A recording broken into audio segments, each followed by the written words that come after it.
Добре дојдовте во урбаните вести. Вакцинацијата од МРП е во пораст, откако стапи забраната за примање невакцинирани деца во градинка. А епидемијата на морбили нема да го одложи стартот на второто полугодие. Повеќе на оваа тема подоцна во вестите. Останете со нас, следува кусиот преглед од насловите за денеска. Локацијата за нов клинички во општина Ѓорче Петров највисоко рангирана. Повторно ќе се наплаќа паркингот спроти Holiday Inn. Вакцинацијата е во пораст. Докторите уверуваат дека вакцините се безбедни. Нови принципи за доделување субвенции за печки на пелети. Нема повеќе прв дојден, прв услужен. Кастрацијата на кучињата ќе го реши проблемот со уличните кучиња, сметаат граѓаните. На површина од 90 хектари во општина Ѓорче Петров ќе биде лоциран новиот клинички центар, а конечната одлука до крајот на месецот треба да ја донесе владата, врз основа на резултатите од будувањето според методологијата на Министерството за здравство. Според резултатите од будувањето, општина Ѓорче Петров е во предност, а понудената локација од општината е под обиколницата на излезот од Скопје, на местото викано Веле поле.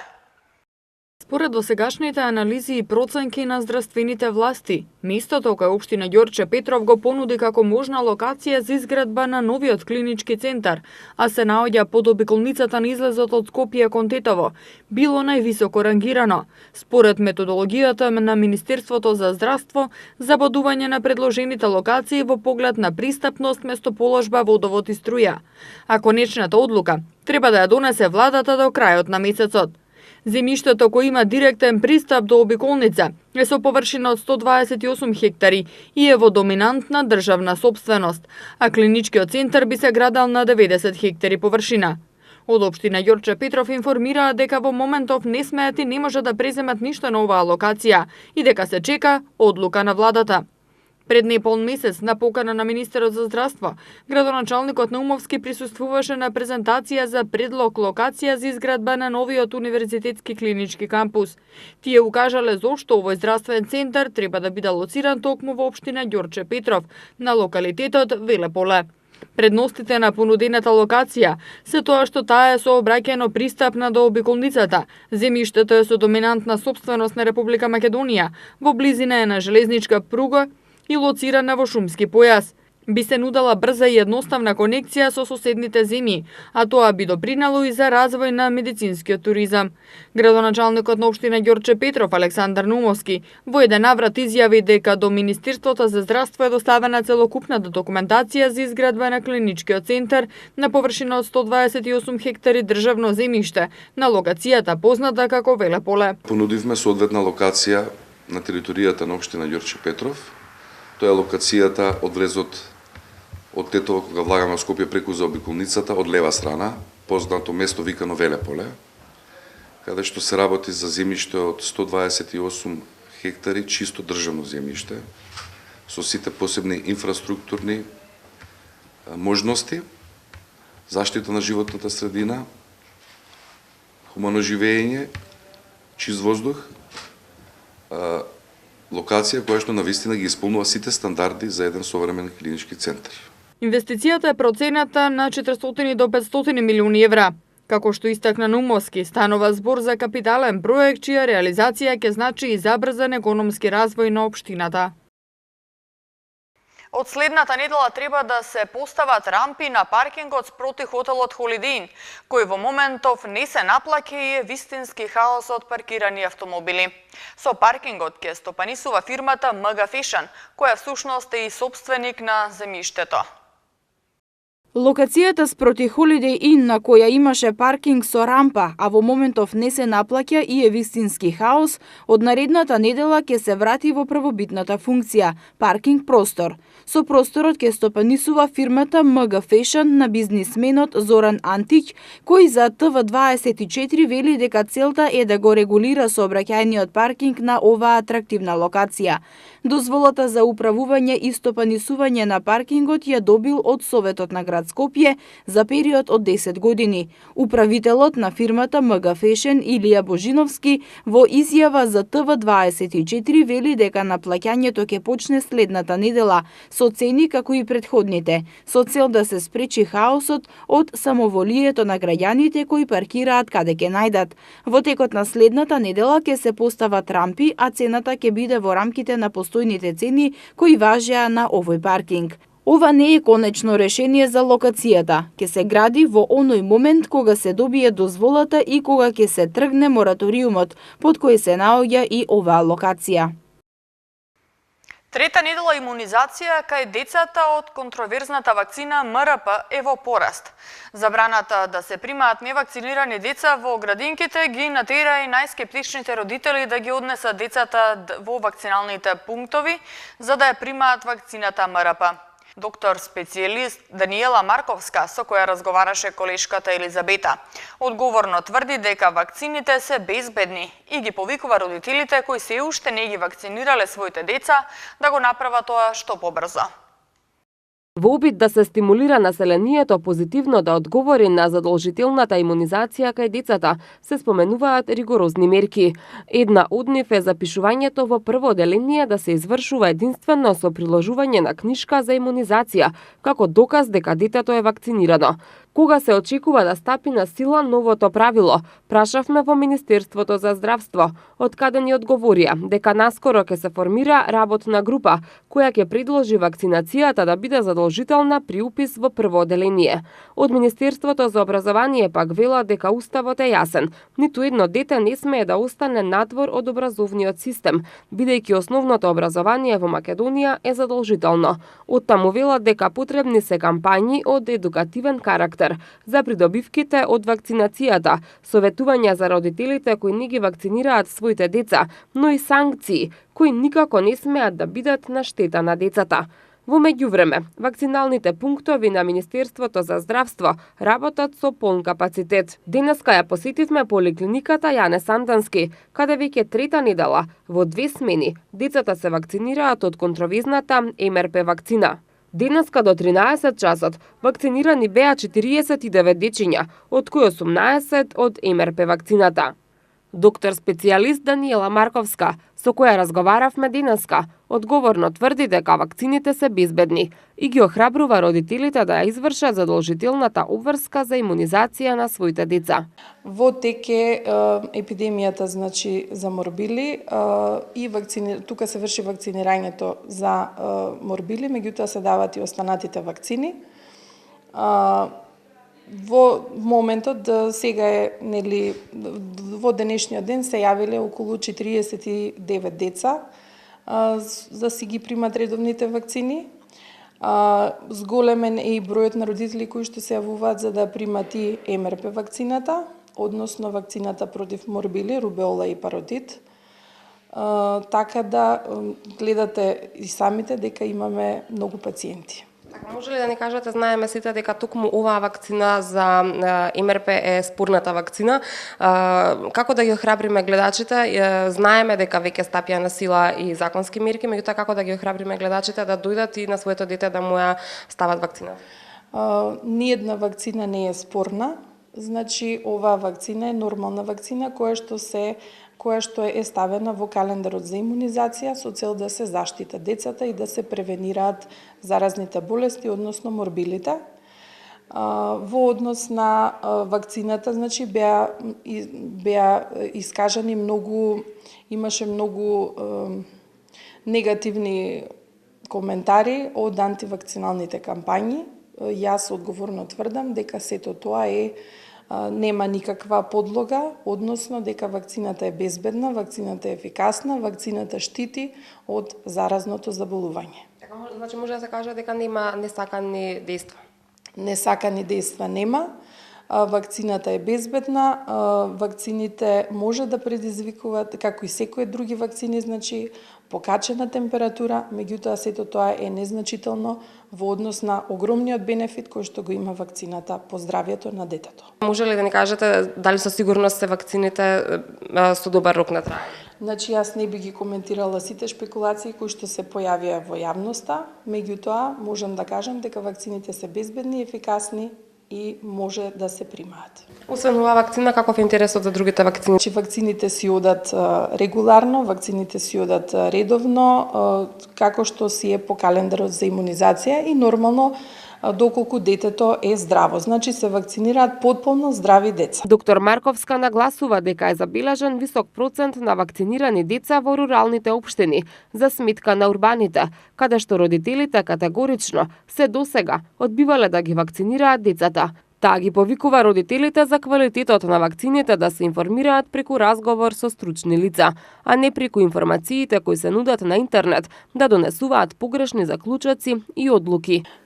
Ги повикувам родителите да дојдат и да си ги вакцинираат децата против сите заразни болести, вклучувајќи го и морбилито, со тоа што би сакала да кажам, заштити спречи вакцинирај е мотото на Европската недела на имунизација, и ги повикувам сите родители да дојдат да се јават во центрите, односно во диспанзерите за вакцинација, за да си ја примат вакцината. Малите сипаници може да дадат тешка клиничка слика, како воспаление на белите дробови, воспаление на мозокот, тешка диареја и во одредени случаи и смрт, а вакцината е единствената безбедна и ефикасна мерка за спречување на епидемијата и заштита на децата од можните сериозни компликации на малите сипаници, подсетуваат од Министерството, од каде не информираа дека забраната за прием на невакцинирани деца ќе трае се додека постои епидемијата. Министерството за животна средина ќе го менува концептот за доделување субвенции за печки на пелети.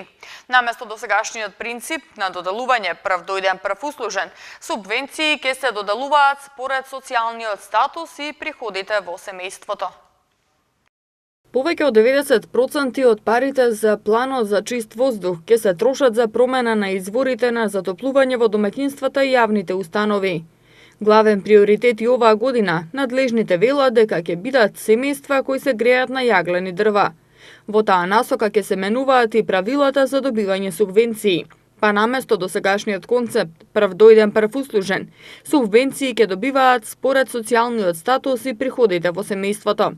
Заменик министерот за животна средина Јани Макрадули, кој вели дека најголемите загадувачи на воздухот се домаќинствата, ги повика активистите од врата на врата да ги мотивираат граѓаните да го променат начинот на грејење, а за возврат им вети парични награди.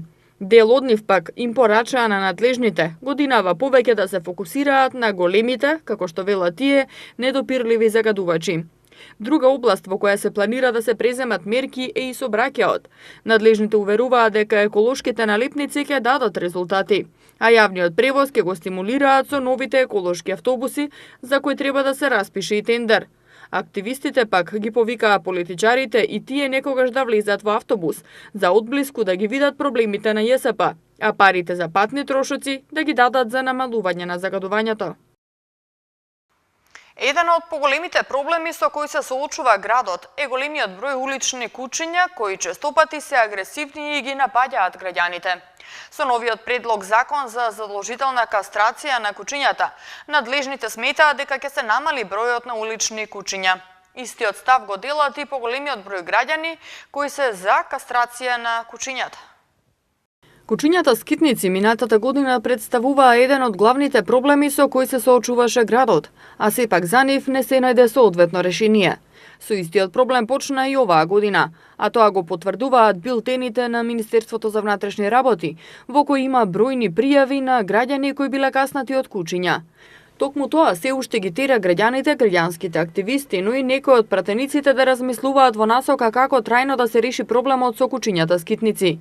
Со таа цел, еден дел пратеници предложија законски измени во постојниот закон за заштита и благосостојба на животните, со кој се предвидува задолжителна кастрација на домашните кучиња. Но како гледаат граѓаните на новиот предлог? Некои сметаат дека треба да има ваков закон, затоа што на ваков начин се стеснува можноста да се создаваат нови кучиња скитници. Заедно со чипирање на кучињата се насочува одговорноста кон граѓаните, но има и граѓани кои се против. Дали сметате дека кастрирањето на кучиња ќе го намали бројот на скитниците кучиња? Можно, ама чисто се сомневам. Па секако, би требало. Да, би требало, да, многу ги има. Мислам, тоа е најдобра метода. Мислам не. Дали сте за кастрирање за кучињата? Јас сум да ги соберат кучињата, не за кастрирање. Други пак сметаат дека законот е премногу рестриктивен и ограничува слободата на собствениците. Со овој став јасно се огласи и кинолошките друштва, сметајќи дека со новиот закон може да се уништат сите автохтони раси на кучиња. Според нив шерпланинецот како светски признаена раса и овчарското куче караман како национална раса, со овој закон би биле предистребување. Новиот предлог закон предвидува да ги задолжи собствениците на кучињата кога животните ќе бидат во репродуктивен период, да ги кастрираат или ојалуваат своите кучиња во овластените ветеринарни амбуланти. Ова не важи за собствениците на кучиња што имаат регистрирано одгледувачници. Истовремено трошоците за овие постапки ќе треба да ги платат собствениците. Предлог законот исто така предвидува зголемување на казните, некој дури и до 700 евра, како на пример ако не се пријавува кучето еднаш годишно во ветеринарна амбуланта, ако не се пријави леглото или ако не се води кучето со поводник. На околу 30 кафулиња и ресторани во општина Центар им е доставено решение за уривање на зимските тераси, со кои узурпираат јавна површина и зафаќаат повеќе простор отколку што им е одобрено со дозволата од град Скопје. Освен на улицата Ленинова, нелегално изградени објекти има и во Дебармало, Капиштец и улица Македонија. Сите зимски тераси на кафулињата и рестораните на улица Аминта 3 или поранешна улица Ленинова ќе се уриваат бидејќи се нелегални. Општина Центар им доставила допис на угостителите дека со заградените тераси узурпираат јавна површина, односно зафаќаат повеќе простор отколку што им е одобрено при издавањето на дозволата од град Скопје. Представници на Сдруженијето за заштита на правата на угостителите Хорекаши имале состанок со градоначалникот на општина Центар Саша Богдановиќ. На состанокот им било кажано дека нема да се толерира узурпирање на јавен простор и доколку собствениците самите не ги одстранат терасите, тоа ќе го стори општината. Дел од угостителите прифатиле самите да ги одстранат деловите кои узурпираат јавен простор, а едно кафуле најавило дека целосно ќе го затвори објектот. Со решение за уривање се околу 30 кафулиња и ресторани. Покрај на улица Ленинова нелегални се и објекти во Дебармало, Капиштец и улица Македонија.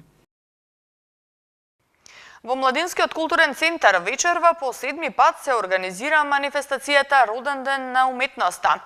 Во рамки на манифестацијата, која ќе трае до полноќ, ќе бидат прикажани 4 романтични филмови, ќе бидат отворени изложби, промоција на книга, а ќе заврши со настап на диџеи. Младинскиот културен центар со повеќе настани денеска од 18 часот до полноќ по 7ми пат ја организира манифестацијата Роден ден на уметноста. Во джебното кино на МКЦ има бесплатен филмски маратон, љубовна филмска ревија со 4 романтични филмови. Ќе биде отворена изложба на фигури од пастелин изработени од 9 годишниот Максим Цветановски и работилница за деца со Доротеј Нешовски во детскиот креативен центар при МКЦ. По 11 години повторно ќе гостува изложба од Музеот на раскинати врски, а ќе биде отворена и изложба на Сашо Димовски. Во Фросина пак има промоција на книга Радио на новинарот Љупчо Јолевски, која содржи интервјуа што авторот ги остварил во последните 5 години со познати представници на македонската културна сцена. Ќе има и поетски перформанс, песнило и концерти во салата 25 мај. А роденденот ќе заврши со настап на диџеите Виолета Качакова и Мирко Попов во бифе на МКЦ со почеток во 23 часот. Утре и за време на викендот ќе преовладува облачно време со магла по оделни котлини. Во крајните западни делови ќе има услови за слаби врнежи од дожд, а на планините од снег. Повеќе врнежи се очекуваат од вторник. Во Скопје температурата утре ќе достигне 2 степена, сабота 3, недела 4 и понеделник 2 степена. И уште едно подсетување за крај, нема одложување на почетокот на второто полугодие од учебната 2018-2019 година. Ова е еден од заклучоците кои денеска ги донесе Комисијата за заразни болести при Министерството за здравство, а попладнево ги соопшти доктор Жарко Караџовски, член на комисијата. По завршувањето на состанокот на комисијата, тој рече дека вкупниот број заболени од морбили во Македонија од прогласувањето на епидемијата во Радишани во декември до денес изнесува 58. Ова е последната информација за денеска. Јас ви благодарам на вниманието. Повеќе информации секако може да најдете на нашата веб страна mtm.mk и следете на социјалните мрежи Facebook, Twitter и на YouTube. Пријатно!